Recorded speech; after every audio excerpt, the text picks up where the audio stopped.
Halo Tribuners, berjumpa bersama saya Apvia Tio Konibili, dan saat ini Tribuners saya mendapatkan kesempatan untuk masuk langsung nih ke kawasan Pertamina Hulu Energi atau PHE Jambi Merang di Sumatera Selatan. Dan kalau misalnya Tribuners bisa lihat di belakang saya, ini adalah lapangan kerja dari PHE Jambi Merang yang perharinya mampu memproduksi gas bumi sebanyak 134 juta standar kaki kubik perharinya. Dan ini juga sebagai komitmen Tribuners dari SKK Migas, kemudian dari K3S termasuk dari Pertamina Jambi Merang untuk terus berupaya mendukung program pemerintah mewujudkan 1 juta BOPD dan 12 BSCF di gas di tahun 2030.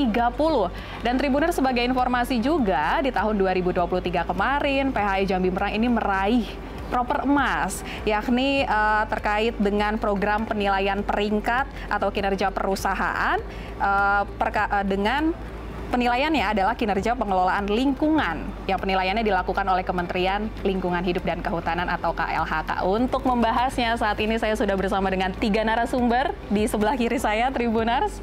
Yap. Nah, udah kelihatan semua. Saya akan sapa satu persatu pagi ini, dimulai dari sebelah kiri saya ada Pak Anggono Mahendrawan. Selamat pagi Pak, selaku Kepala Perwakilan SKK Migas Sumbaksel ya Pak ya? Sumatera bagian selatan. Sumatera bagian selatan. Kemudian di sebelah Pak Anggono ada Pak Hari Widodo selaku General Manager PHR Zona 1. Dan di samping Pak Hari ada Kepala Sekolah dari SDN 2 Sukajaya Pak Sukasmino. Selamat pagi Pak. Selamat pagi. Kabar sehat semua Pak pagi ini Pak? Alhamdulillah.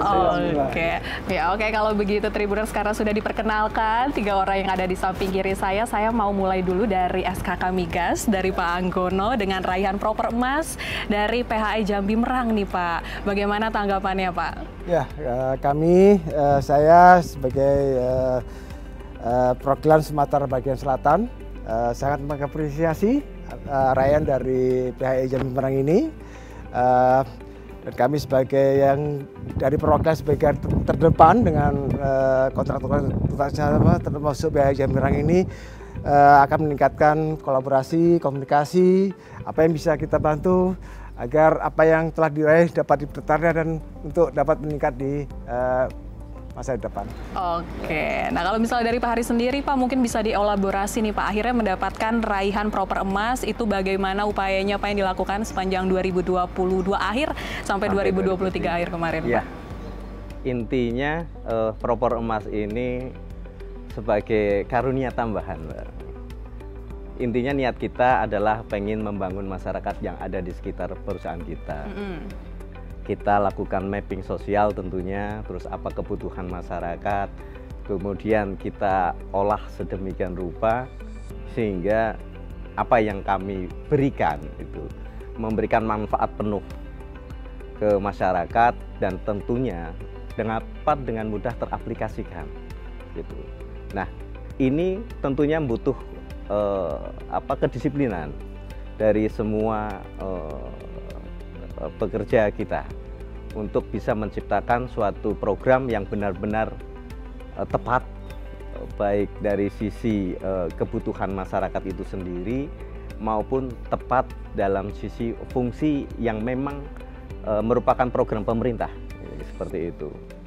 Nah, dari kedisiplinan inilah kita bangun, kemudian kita coba kita kaji, coba kita susun suatu program yang alhamdulillah bisa diterima dan tentunya bisa memberikan hasil yang maksimal.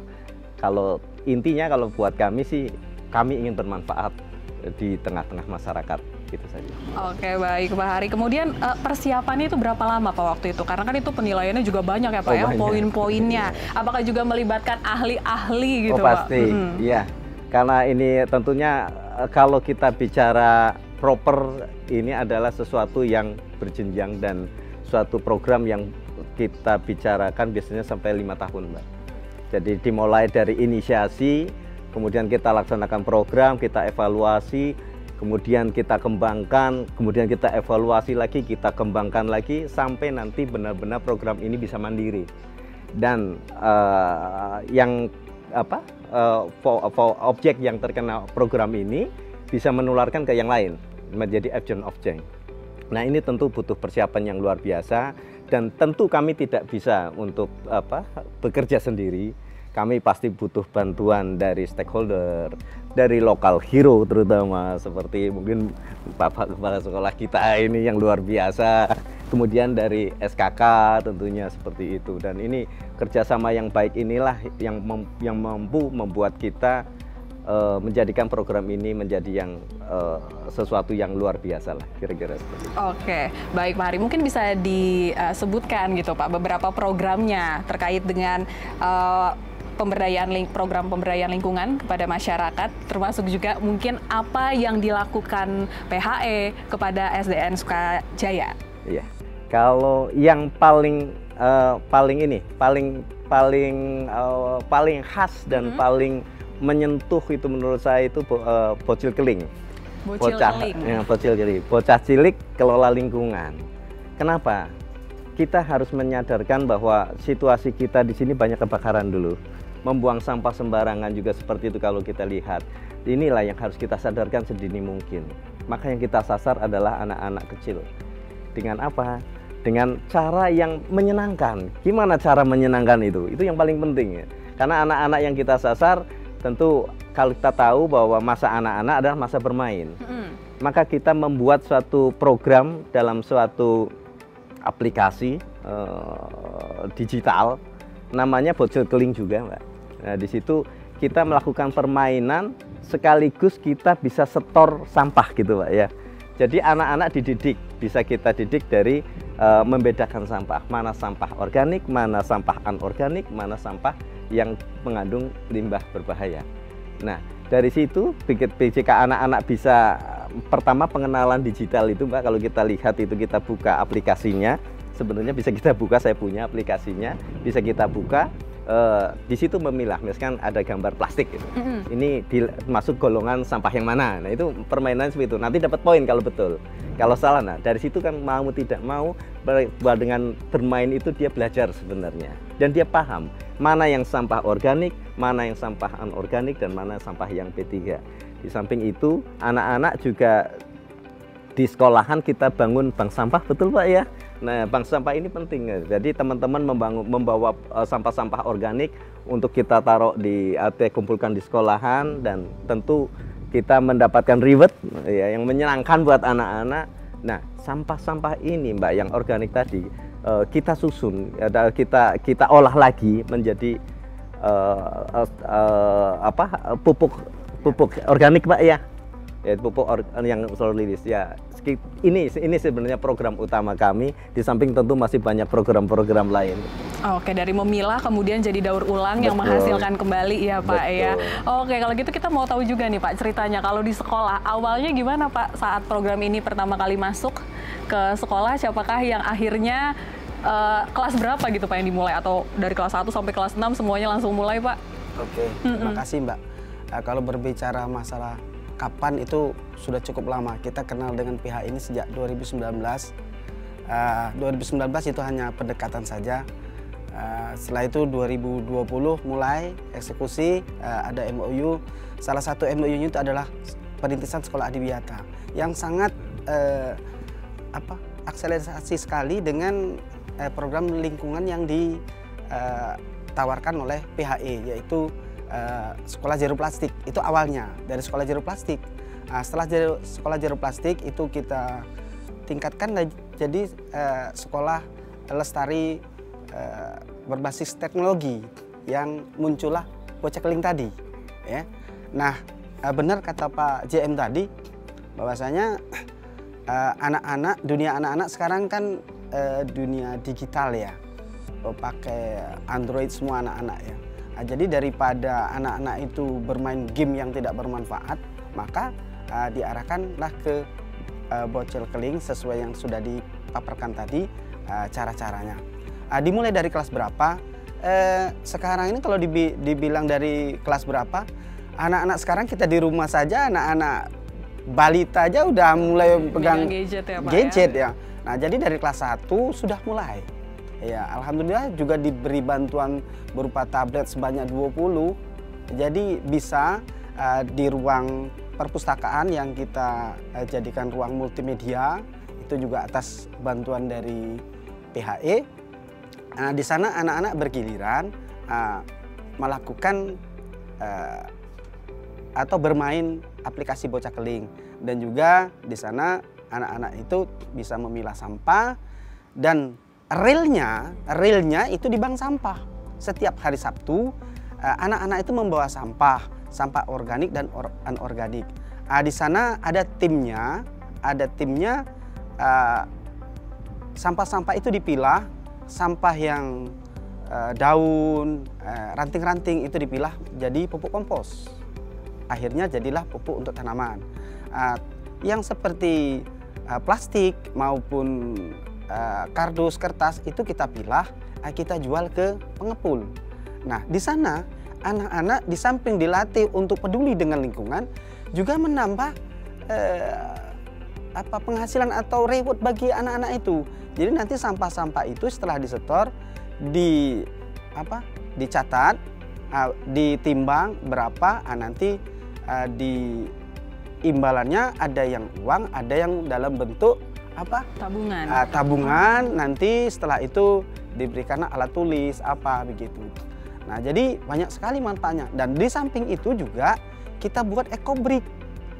Ekobrik yang nanti bisa kita lihat di TKP-nya ya. Itu kita buat pos jaga. Ada papan nama sekolah, bahkan papan nama di SKN juga sumbangan dari kita itu. Dan juga tutup botolnya kita manfaatkan jadi merek ya, dan kita sumbangkan ke SDN Mendis. Jadi sekolah berbagi melalui bocah keling juga itu sudah berbagi ke beberapa sekolah yang ada di lingkungan.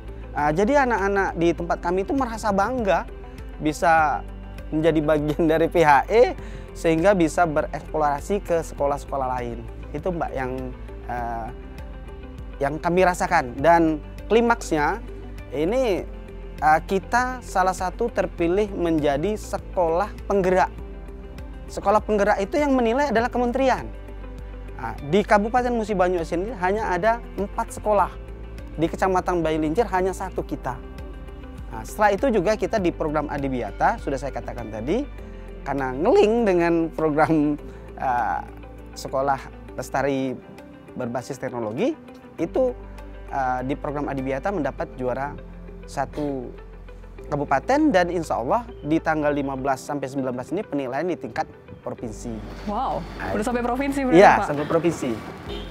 Dan untuk prestasi-prestasi yang lain, alhamdulillah sekolah kita ini sejak bekerja sama dengan pihak ini banyak prestasi.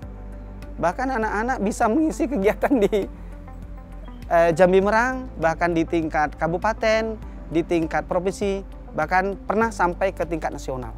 Itu juga ada peran dari Jambi Merang. Jadi dari segi lingkungan sampai ke prestasi, baik siswa maupun guru dan sekolah itu adalah ada andil daripada Jambi Merang. Itu Mbak.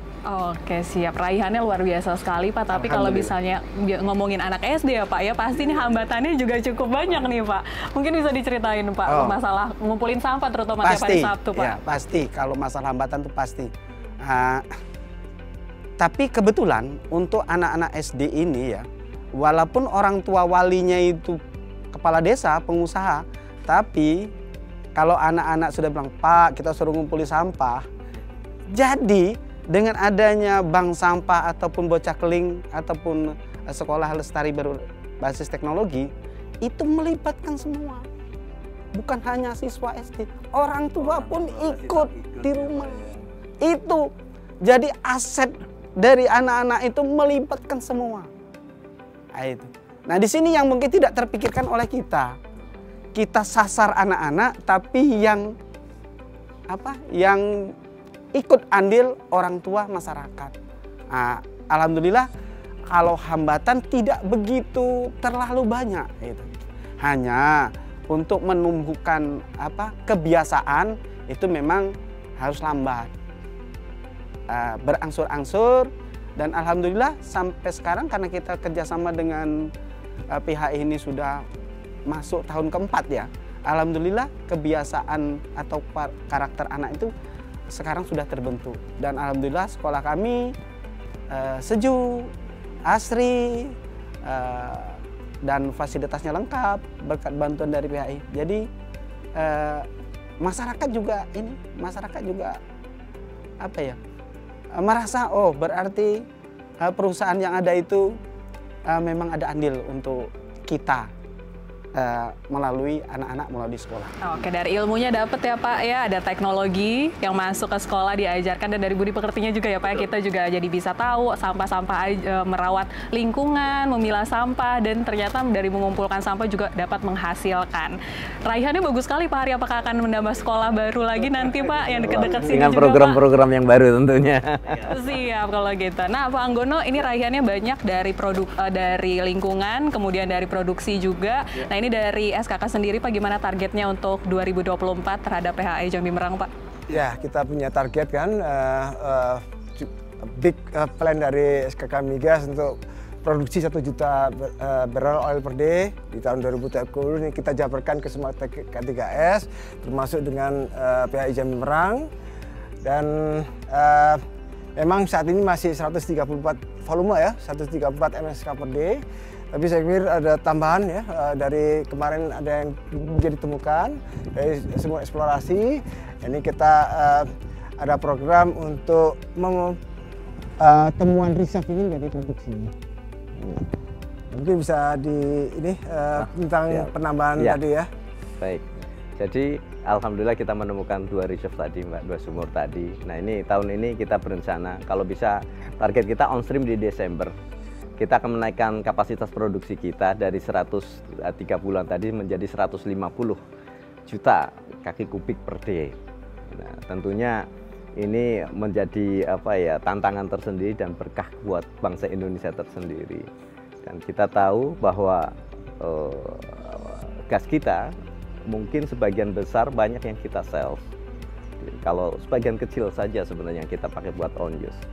Yang kita sell kita banyakkan kita kirim ke Pertamina Rokan. Kemudian ada juga sebagai Rokan ini hampir 90 juta kaki kubik sendiri per day. Sedangkan yang lain ke PLN dan sama ke PGN. Ya, ini yang menarik nih karena gas paling besar dikirim ke Rokan, itu ke blok Rokan, di mana digunakan untuk dari gas ini digunakan untuk membuat steam digunakan untuk injeksi untuk mendorong minyak. Jadi juga dari sini kontribusi dari Jambi Merang juga menjadi kontribusi untuk menghasilkan minyak bagi negara kita. Oke, siap. Nah ini mungkin Pak Hari juga bisa dijabarkan Pak untuk tahun ini, karena tadi selain 2 sumur tadi dan ada eksplorasi juga, apalagi nih Pak untuk meraih target-target dari SKK tahun ini Pak? Ya, target-target untuk SKK tentu kita selalu kita berpartisipasi aktif lah, intinya seperti itu. Ada beberapa program lain terhadap di Jambi Merang sebenarnya, di samping juga kita menaikkan kapasitas menjadi 150, kita berencana juga akan menambah plan untuk LPG. Nah, ini tapi masih kita kaji terus. Kemudian semoga sih di akhir tahun ini juga kajian selesai, dan bahkan target kita di awal tahun kalau bisa sudah menjadi on stream lah, kira-kira seperti itu. Tapi masih kita kaji terus ini. Ini semoga ya, karena kan kita juga kekurangan LPG. Ini juga blessing. Jadi gas yang dari bumi yang dari Jambi Merang ini juga mengandung LPG, propan butan ya, yang ini yang karena fasilitasnya tidak ada, ini di blending dengan gas, jadi dijual berdasarkan gas, tapi kan lebih bervalue kalau itu dalam bentuk LPG. Ini juga dalam program Pak ya untuk Jambi Merang. Oke, dan dengan realisasi, dengan target juga Pak di 2024, apakah ini mampu Pak untuk nanti kita kan punya ada target juga Pak energi baru terbarukan, EBT 2025 23% bauran energi nasional. Nah ini apakah produksi gas nasional kita termasuk dari PHI Jambi Merang Pak menjadi jembatan untuk transisi energi kita Pak? Ya, kita coba memaksimalkan ya. Sebetulnya flare ini dari suar dari Jambi Merang sudah minimal. Ini karena safety ya, dari proses, sisa proses. Jadi ini terkait safety. Tapi kan kalau dari background ada ini kecil, Tapi nanti kita coba pikirkan kalau memang dari segi Jambi Merang, dari segi proses itu kecil, tapi kan untuk sisi gas mungkin dapat dimanfaatkan. Jadi ini kita ada program juga untuk yang suar ini agar mungkin dapat dimanfaatkan kembali untuk city gas. Dan untuk energi baru terbarukan kita juga sudah pasang ya, solar panel ya untuk untuk di sekolah juga udah mulai juga EBT-nya diterapkan. Wow. Ini. Ya, betul Pak. Atau Mbak ya. Kebetulan dalam sebelum proper kemarin itu sudah dipasang solar cell sebesar 3.000 watt untuk kebutuhan listrik di sekolah, dan juga ada yang 1.200 khusus untuk IPAL, dan juga untuk lampu itu tersendiri. Jadi ada 3 komponen. Lampu 5 tersendiri, terus untuk instalasi pengolahan air limbah, mungkin di sekolah lain belum ada, hanya tempat kita ada. Itu terus untuk kebutuhan listrik di sekolah secara menyeluruh itu ada 3.000. Nah, berarti kan sudah lebih kurang 4.000 lebih ya untuk di tempat kita ya. Dan dapat dapat mengurangi beban anggaran belanja sekolah. Yang biasanya kita bayar listrik sampai 400.000, sekarang terpotong 50%. Jadi tinggal 200.000.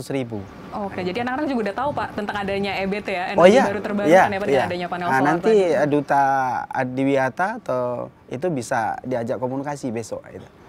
Oke, siap. Nah, ini mungkin saya ke Pak Hari nih sekarang, karena tadi kita udah ngomongin realisasi Pak, dan targetnya juga gede banget. Ini bagaimana dari PHS sendiri Pak, ini terkait dengan safety kerja, karena ada target besar juga yang harus dicapai Pak. Gimana Pak? Iya, kalau kebijakan kami safety pasti nomor 1. Artinya sebesar apapun produksi kita, andai kata kita tidak safety ya percuma lah, kira-kira seperti itu. Pertamina itu punya banyak program Mbak, dari mulai yang day to day seperti tadi, kalau kita datang ke field atau ke kantor atau kemanapun, kita pasti lakukan fit to task tadi, bahwa memastikan bahwa siapapun yang masuk ke lokasi itu dalam kondisi yang benar-benar sehat dan fit. Itu pertama, itu pasti kita lakukan. Kemudian program-program lain sangat banyak. Ada karib, kajian resiko, jadi kita harus mengkaji setiap melakukan pekerjaan apa resikonya. Kemudian bagaimana cara memitigasinya agar resiko itu bisa menurun dan lain sebagainya.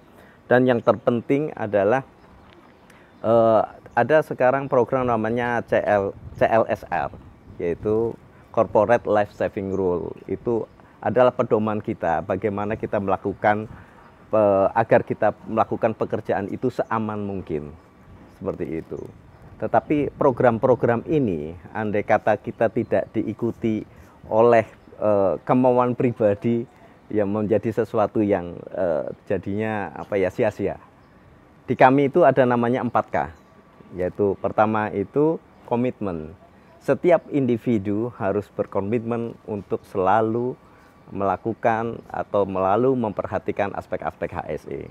Dan bagaimana menumbuhkan agar setiap individu itu punya komitmen. Tentunya yang pertama kita lakukan training, kita lakukan apa sih manfaatnya HSE, kan gitu. Yang kedua adalah kompeten. Jadi kita selalu lakukan training juga Mbak, baik itu training by classroom, coaching, kemudian kita juga lakukan briefing dan lain sebagainya. Fungsinya apa? Untuk menaikkan atau mengupgrade pengetahuan teknis tentang ke-HSE-an. Jadi mereka harus sangat paham. Di samping itu juga pekerja-pekerja kita harus tersertifikasi sebagai bentuk bahwa mereka artinya sudah punya kompetensi lah. Kita pasti lakukan sertifikasi. Kemudian yang ketiga adalah komunikasi. Ini sangat penting. Kenapa? Kita dengan yang lain harus saling bertukar pikiran, berkomunikasi, dan selalu yang kita bicarakan nomor 1 sebelum kita bekerja adalah bagaimana bekerja dengan benar. Bagaimana kita melakukan langkah-langkah kerja ini agar resiko-resikonya bisa berkurang. Kira-kira seperti itu, namanya tailgate meeting. Itu kita lakukan tiap pagi. Kemudian yang terakhir, ini paling penting juga, konsistensi.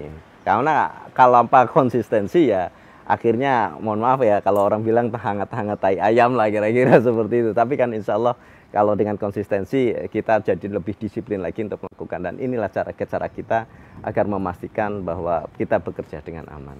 Saya juga mau menambahkan. Boleh Pak. Terkait safety ini jadi concern SKK Migas juga, yang selama ini pengawasannya dilakukan oleh pusat SKK Migas di Jakarta, agar pengawasan itu juga dilakukan oleh perwakilan dari perwakilan. Karena ini masuk dalam Sumatera Bagian Selatan, kita juga diminta untuk melakukan pengawasan terkait program-program safety yang ada di Kartigas, sejauh mana realisasinya. Ini kita juga mendapat amanah lah untuk ikut, karena kita dekat dengan daerah operasi kontraktor kerjasama, kita yang diminta juga untuk sebagai garda terdepan untuk melakukan pengawasan di aspek safety ini.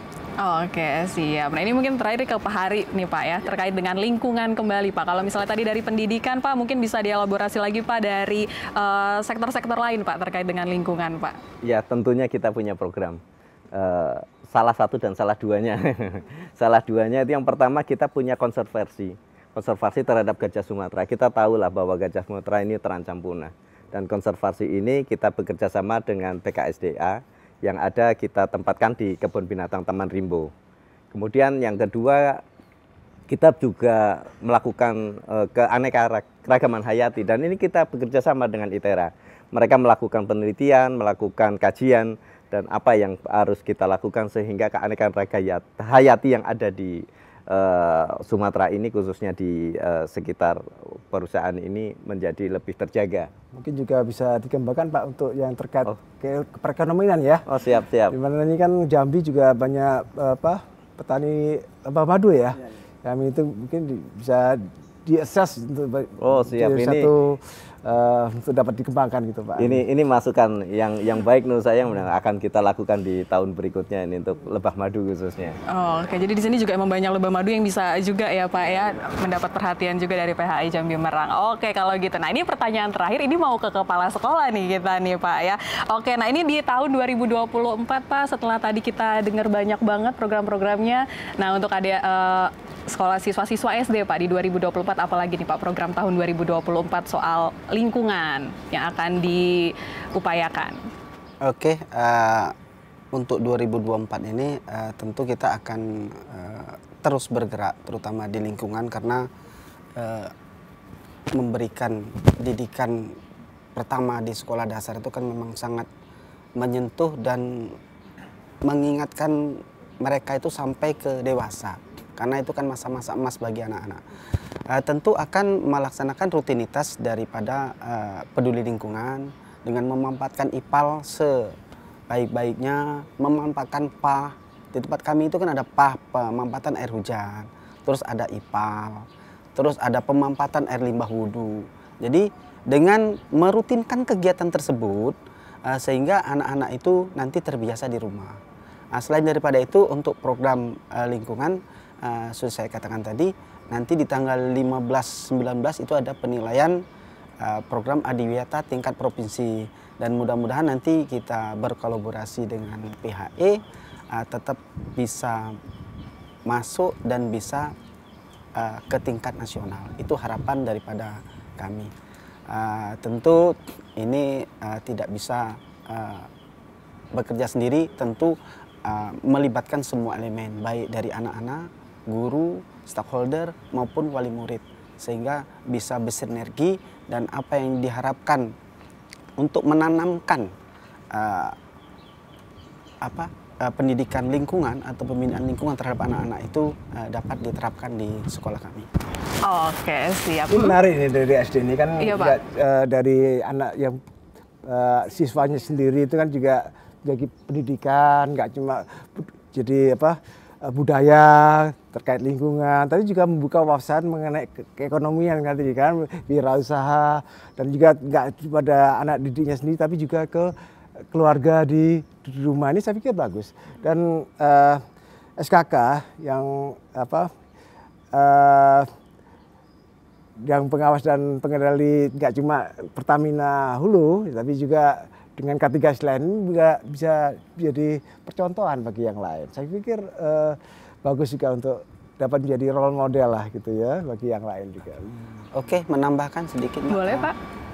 Insya Allah nanti ke depan kita juga ada orientasi untuk mengembangkan ke sekolah lain.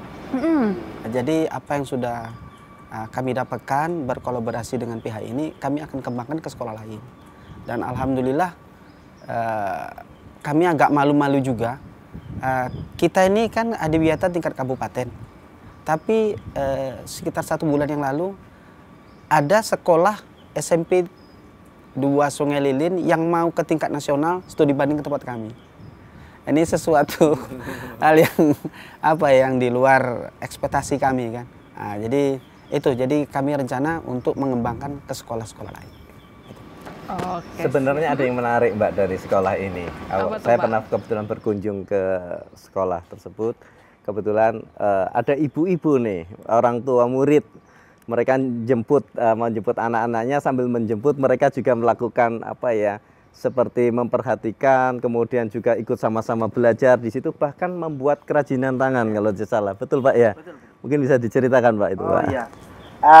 Di situ tadi saya belum menambahkan bahwasanya kita di samping anak-anak, guru, wali murid juga kita libatkan, yaitu dengan kelompok Hijau Lestari. Itu terdiri dari paguyuban wali murid itu ikut serta dalam mengembangkan pendidikan di sekolah peduli lingkungan, yaitu dengan memilah sampah tadi dan membuat kerajinan-kerajinan, menularkan terhadap anak dan juga dapat untuk dikembangkan di lingkungan. Itu ada paguyuban.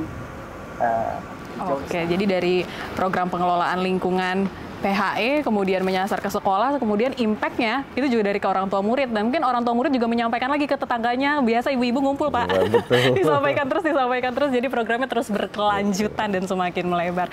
Oke, kalau gitu terima kasih obrolan kita siang ini Pak, nih ditemenin sama angin sepoi-sepoi dari PHE Jambi Merang, dan semoga juga obrolan kita bermanfaat ya Pak ya, terutama terkait dengan pengelolaan lingkungan, dan juga semoga produksinya ini realisasinya target-targetnya juga tercapai di 2024 ya. Oke. Lagi Mbak, mohon doanya untuk keselamatan kami bekerja. Siap, selalu didoakan karena banyak juga nih Tribuners yang keluarga dari pekerja ya Pak ya, yang juga turut mendoakan karyawan-karyawan di sini. Kalau gitu terima kasih waktunya Pak. Terima kasih. Iya. Dan Tribuners, itu dia perbincangan kita di PHI Jambi Merang. Tribuners, kita udah bahas banyak banget tadi dari awal, mulai dari program pengelolaan lingkungannya, kemudian tadi dibocorin juga bagaimana PHI Jambi Merang meraih proper emas di tahun 2023, target-targetnya juga, dan tadi kita udah ngobrol-ngobrol juga mengenai program pengelolaan lingkungan di SDN Sukajaya. Nah, kalau gitu saya Afia Tiokoni-Billy pamit undur diri, dan kalau misalnya mau dapat informasi terupdate lainnya bisa langsung lihat di kanal YouTube Tribun News. Sampai jumpa.